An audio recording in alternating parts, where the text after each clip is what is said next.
Breaking news వస్తున్నాం. Middle east లో మరోసారి బిగ్ ట్విస్ట్ నెలకొంది.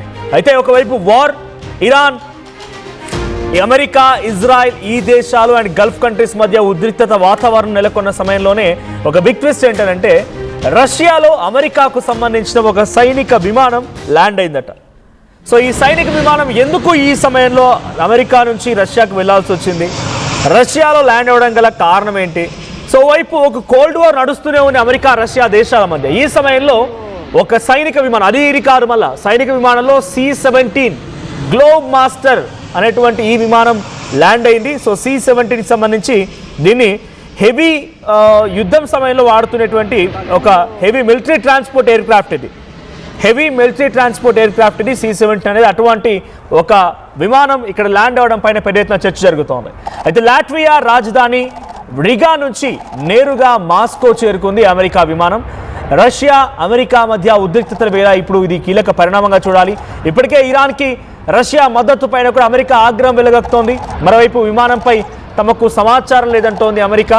అండ్ అమెరికా ఇరాన్ యుద్ధం నేపథ్యంలో మరింతగా ఇప్పుడు ఈ అంశం ఉత్కంఠగా మారింది. అమెరికాకు తెలియకుండా విమానం ఎలా ల్యాండ్ అయింది? విమానం రాక యుద్ధానికి సంకేతమా? అమెరికా రష్యాపై దాడికి సిద్ధమవుతోందా?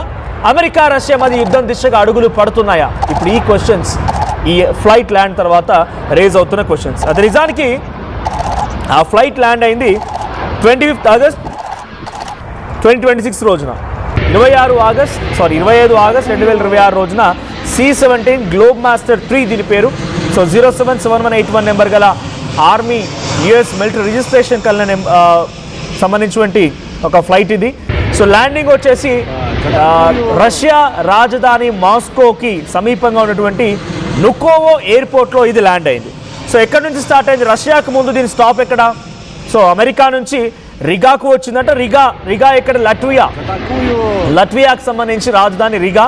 ఇక్కడ నుంచి స్టార్ట్ అయింది. 23వ తేదీన ఆగస్టు 23వ తేదీ నుంచి వాషింగ్టన్ DC నుంచి సమీపంలోని Camp Springs or Joint Base Andrews నుంచి రిగాకు వచ్చింది. రిగా నుంచి రష్యాకు వచ్చింది. సో అమెరికా నుంచి డైరెక్ట్గా రష్యాలో ల్యాండ్ అవ్వలేదు.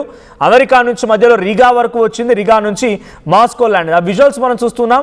సో రిగా, లట్వియా రాజధాని రిగా నుంచి మాస్కోలోని నుకోవో ఎయిర్పోర్ట్కి ల్యాండ్ అయింది. 23 ఆగస్టున వాషింగ్టన్ DC దగ్గర ఉన్నటువంటి జాయింట్ బేస్ ఆండ్రియోస్ ఆ ఎయిర్ బేస్ నుంచి మొదలైనటువంటి ఈ విమానం రిగాకు వచ్చింది. రిగా నుంచి ఇప్పుడు మాస్కో ల్యాండ్ అయింది. అసలు ఇప్పుడు ఎందుకు ఇక్కడ ల్యాండ్ అవ్వాల్సి వచ్చింది? సో ప్రజెంట్ ప్రపంచవ్యాప్తంగా ఇప్పుడు ఈ అంశం చర్చ దారితీస్తోంది. సో ఈ విమానం మాస్కో ల్యాండ్ అయినటువంటి సమయంలోనే అమెరికాకు సంబంధించినటువంటి CIA Central Intelligence Agency director John Ratcliffe రష్యాలోనే ఉన్నారనేటువంటి ప్రచారం కూడా జరిగింది. అంటే ఈ విమానం ల్యాండ్ అయ్యే సమయానికి అక్కడ ఈ విమానంలో జాన్ రాట్క్లిఫ్ కూడా వచ్చారు రష్యాకి. ఇదొక చర్చ. అసలు రాట్క్లిఫ్ ఎందుకు మాస్కోకి వెళ్ళారు? రష్యా అధ్యక్షుడు వ్లాదిమిర్ పుతిన్ ఆయన సమావేశం అయ్యారా? యుక్రెయిన్ యుద్ధంపై ఏమైనా రహస్యంగా చర్చలు జరిగాయా? లేక అమెరికా రష్యాల మధ్య ఇంకేదైనా బ్యాక్ ఛానల్ డిప్లొమసీ మొదలైంది? అంటే ఇరు దేశాలు కొన్ని రోజులుగా రష్యా ఉక్రెయిన్ నేపథ్యంలో కానీ, ఇరాన్ అమెరికా యుద్ధం నేపథ్యంలో కానీ కొంత గ్యాప్ వచ్చింది. ఒకరిపై ఒకరు అవాకులు చెవాకులు, ఒక యుద్ధ వాతావరణం, కోల్డ్ వార్ మొదలైంది. కాబట్టి ఈ కోల్డ్ వార్ నేపథ్యంలో ఏదైనా పరిణామాలు జరగకుండా డిప్లొమసీ చర్యలు జరుగుతుందా అనేది కూడా ఒక ఆసక్తికర చర్చగా మారింది. ఈ విమానం మాస్కోలో ల్యాండ్ అనే విషయం బయటకు వచ్చినప్పుడు క్రెమ్లిన్ మాత్రం ఈ విషయం గురించి తమకు సమాచారం లేదని చెప్పుకొచ్చాడు. క్రెమ్లిన్ ఎవరు? విదేశాంగ మంత్రిత్వ శాఖ, రష్యాకు సంబంధించి. అయితే అసలు ఏం జరిగింది? సో ఇక్కడ 25 ఆగస్ట్ 2026లో ఆగస్ట్ నెలలో 2026 రోజున 2026 ఇయర్లో ఆగస్ట్ 23న వాషింగ్టన్ DC నుంచి స్టార్ట్ అయింది విమానం. మధ్యలో రిగాకు వచ్చింది. ఆ రిగాకు నుంచి ఇప్పుడు ఎందుకు నుకోవో ఎయిర్పోర్ట్కి మాస్కోలో ల్యాండ్ అయింది? ఇది ప్రధానమైనటువంటి చర్చ.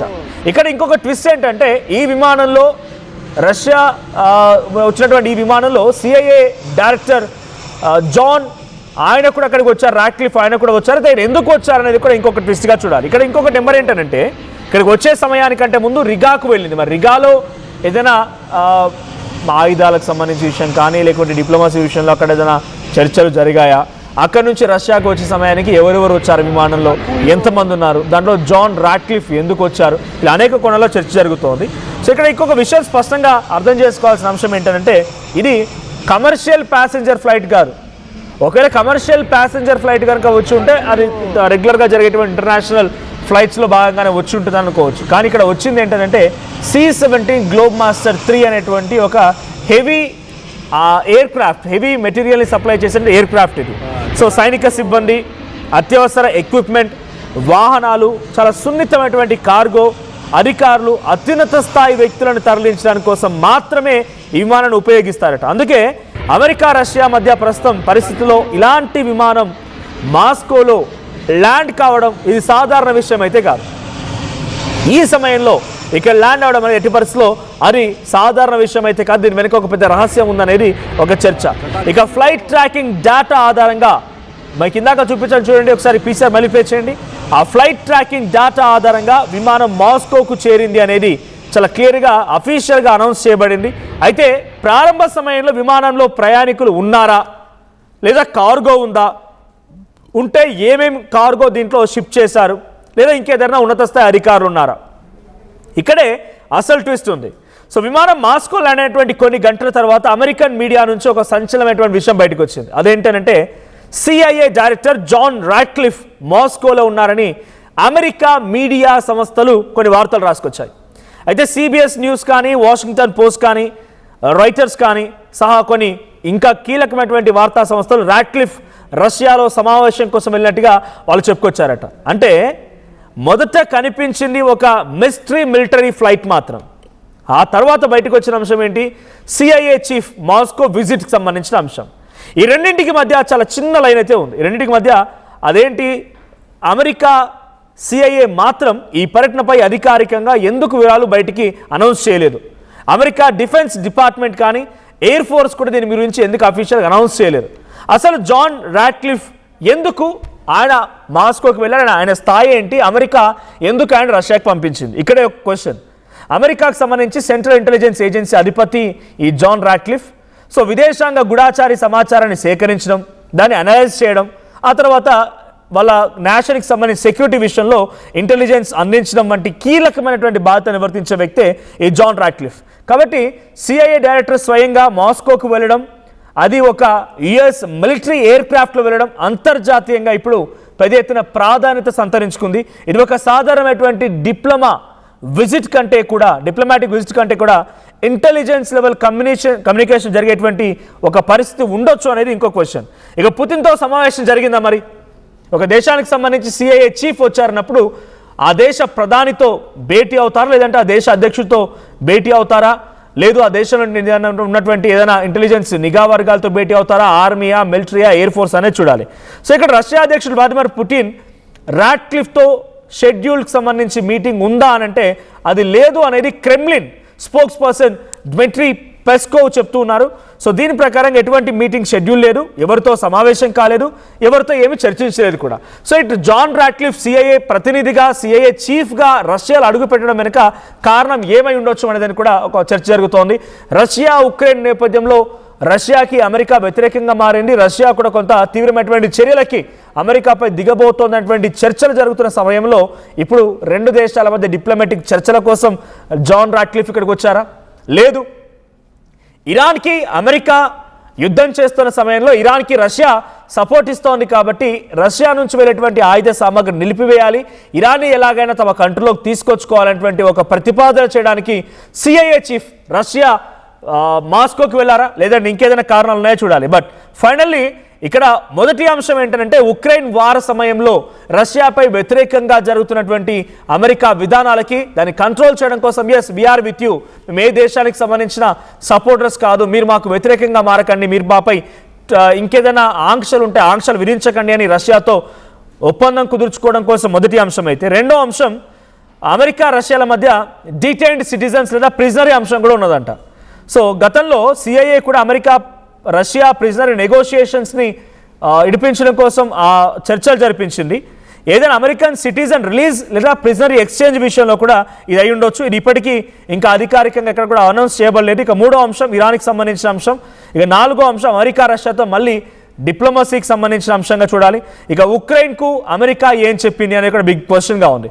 రాట్క్లిఫ్ మాస్కోలో ఉన్న సమయంలో రష్యాలోని కొన్ని ప్రాంతాలపైన అటాక్స్ చేయకుండా ఉక్రెయిన్ కూడా కోరినట్టుగా ఇటు అమెరికా మీడియా సంస్థల నుంచి మాటలు వచ్చాయి. కివ్ ఇండిపెండెంట్ ప్రకారంగా మాస్కో మరియు సెయింట్ పీటర్స్బర్గ్ పై అటాక్స్ విషయంలో కూడా అమెరికా యుక్రెయిన్కి రిస్ట్రెయింట్ సూచించినట్టుగా ఒక source తెలిపిందంట.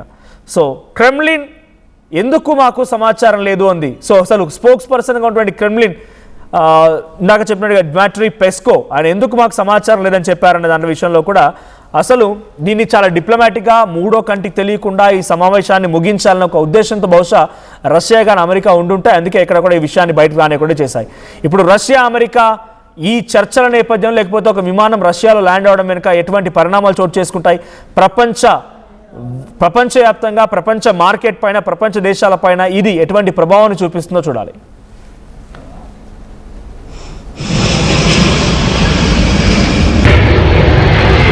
Atakują!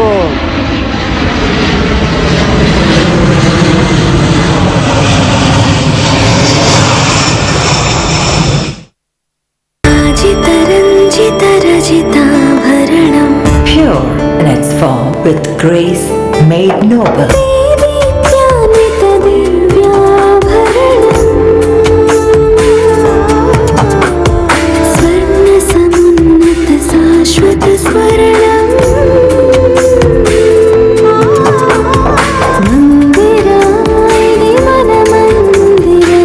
Mandira Premium Silver Jewelry by Manipali. Tournament కి ముందు పెయింట్ ఎలా చేస్తాం?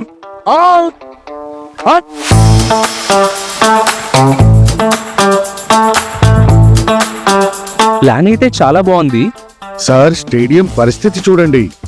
టోర్నమెంట్ ముందు పెయింట్ ఎలా చేస్తాం? టెక్నో పెయింట్స్ ఉందిగా. Techno paints, township, dam, stadium లేదా మనీళ్ళు పెయింట్స్ నుంచి పెయింటింగ్ వరకు పూర్తి సొల్యూషన్ కావాలంటే మేమున్నాం. కానీ సార్, టైంకి పూర్తవుతుందా? రోజుకు 23 లక్షల స్క్వేర్ ఫీట్ పెయింటింగ్ చేయగల సామర్థ్యం, 5,000 మంది స్కిల్డ్ లేబర్ టీం మా వెంట ఉంది. 23 లక్షల? అవును, ప్రపంచ స్థాయి రంగులు, అద్భుతమైన షేడ్స్ తో భారతదేశపు అసలైన పెయింట్ మరియు పెయింటింగ్ శక్తిని మేమే. We are Techno Paints. Techno Paints.